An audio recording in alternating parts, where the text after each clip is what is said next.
Hello students, how are you all? Hope you all are fine in your homes. Today we are going to learn a poem, A Legend of the Northland.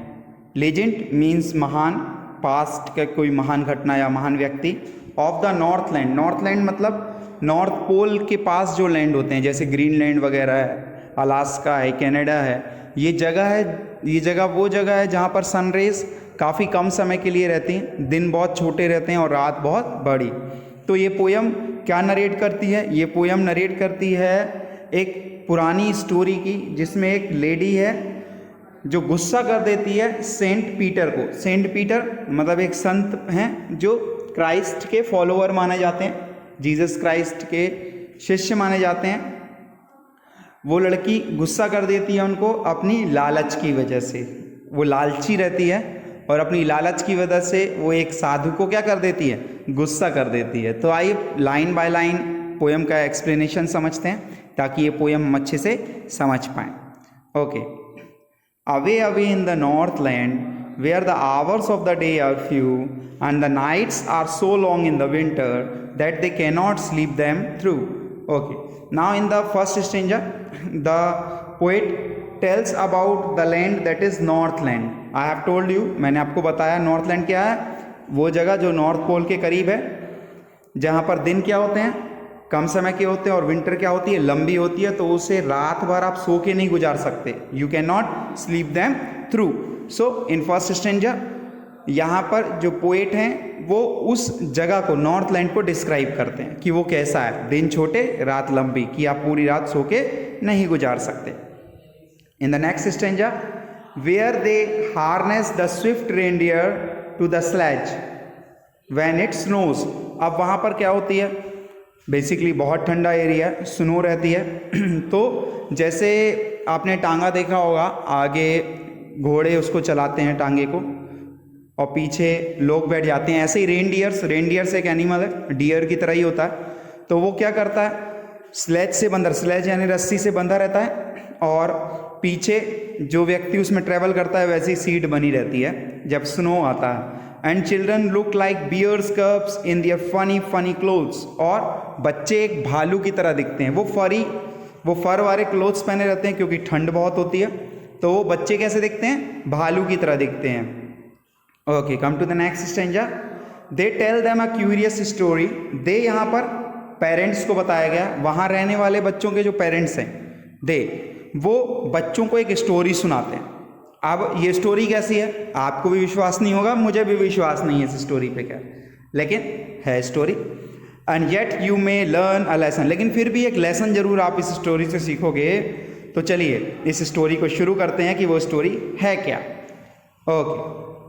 Once when the god Saint Peter lived in the world below मतलब नीचे. अब basically once यानी एक बार. कोई भी कहानी शुरू होती है तो बेसिकली ये सेंटेंस से ही चालू होती है, once upon a time in Mumbai.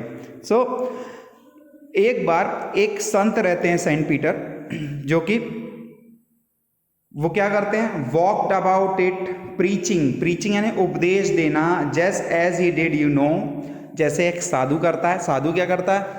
घूमता है और लोगों को क्या देता है? उपदेश देता है धर्म के प्रति.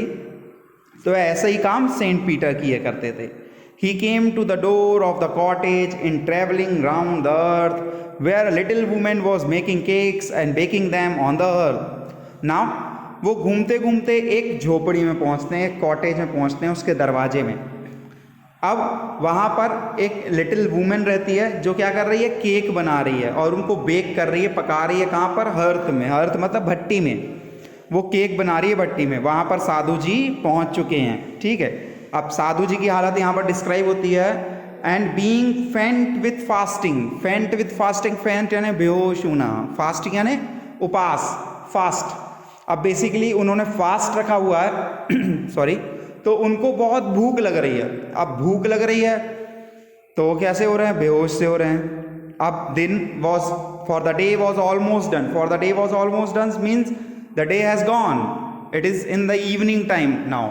मतलब दिन जा चुका है, शाम हो गई है. तो अब भूख तो बहुत तेज लगेगी. तो वो उस वुमेन से कहते हैं कि अपने केक स्टोर में से to give me a single one, एक केक क्या कर दो, मुझे दे दो, तो इस साधु का पेट भर जाएगा। Next, so she made a very little, तो वो वाला केक नहीं देती जो बनाती है, अब वो सोचती है ये तो बड़ा केक है, इसके लिए छोटा सा केक बनाऊंगी। So she made a very little cake, तो वो एक छोटा सा केक बनाती है साधु जी के लिए।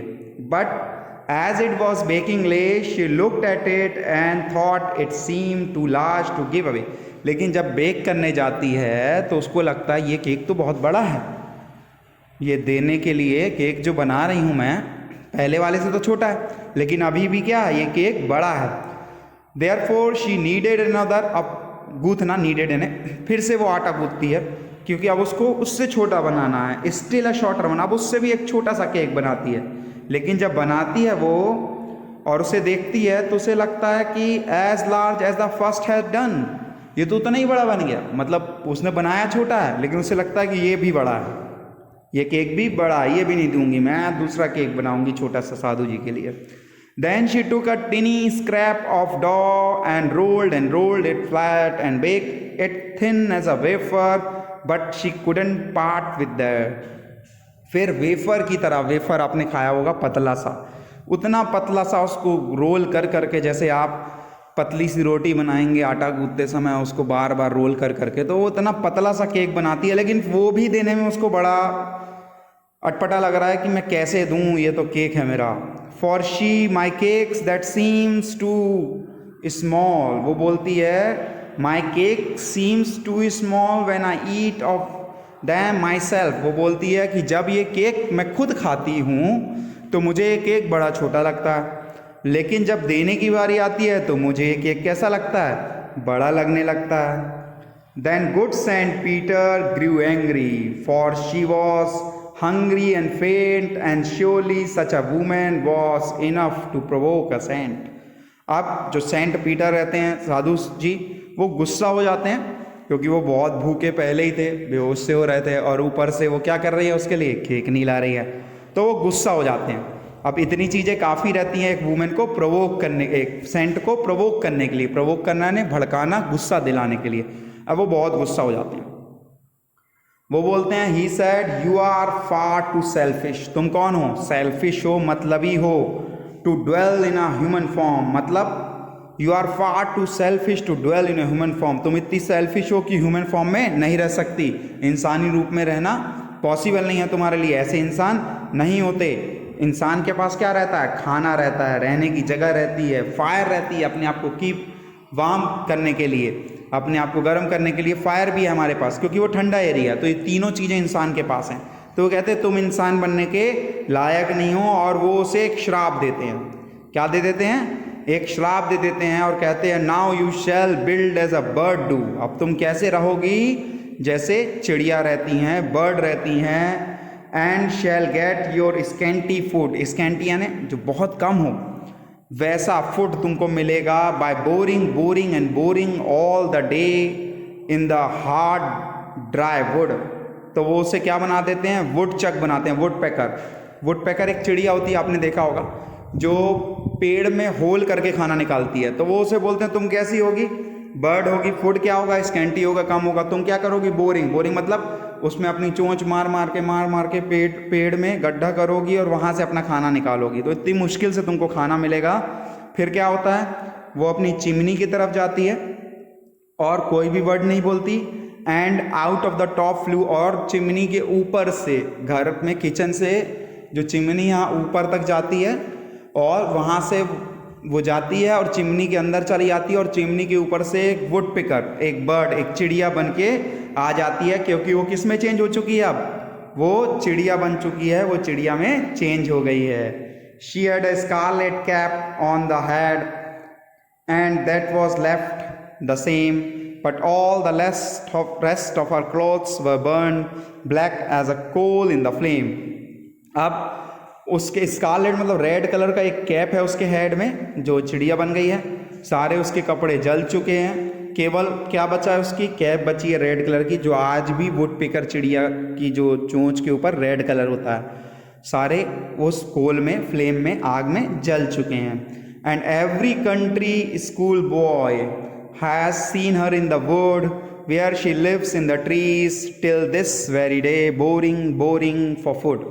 और हर कंट्री बॉय और रहने वाला हर बच्चा उसे देखता है कि वो कैसे आज वहाँ के जो बच्चे हैं वो देखते हैं उस चिड़िया को, उनके माँ बाप दिखाते हैं, देखो वो बन गई है, वो कौन बन गई है, वो लेडी क्या बन गई है, चिड़िया बन गई है। क्यों बन गई है? क्योंकि वो लालची थी। तो तुम्हें क्या होना है? लालची नहीं होना। तो हर बच्चा वो देखता है कि वो आज भी क्या कर रही है, अपने फूड के लिए उसमें गड्ढा खोद रही है जिससे उसको फूड मिले। सो स्टूडेंट्स, ये थी आपकी पोयम। उम्मीद करता हूँ आपको अच्छे से समझ आई होगी। Thank you very much. Have a very nice day. Till then, bye bye, take care.